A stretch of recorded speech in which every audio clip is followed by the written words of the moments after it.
One of the most common ways to measure the spread of our data is by looking at the 5-number summary, which gives us values for calculating the range and interquartile range. The 5-number summary consists of 5 values: the maximum, the minimum, the first quartile, the second quartile, which is also the median, and the third quartile. Consider we have the following data set. The first thing we need to do to calculate the 5-number summary is to order our values. Once ordered, the minimum and the maximum values are easy to identify as the smallest and largest values. As we calculated in the section on measures of center, the median is the middle value in our data set.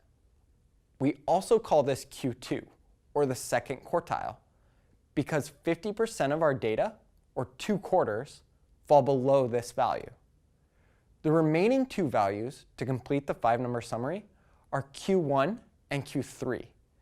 These values can be thought of as the medians of the data on either side of Q2. That is, the median of these data points is Q1. This value is such that 25% of our data fall below it. And the median of these data points is Q3, or the third quartile. This value is such that 75% of our data fall below this mark. Notice, Q2 was not in either set of these points used to calculate Q1 or Q3. This provides our 5-number summary as the following. Let's consider another example for when our data set has an even set of values. Again, we first need to order the values. We can quickly identify the maximum and the minimum. Remember, with an even number of values, the median, or Q2, is given as the mean of these 2 values here. In order to find Q1 and Q3, we divide our data set between the 2 values we use to find the median.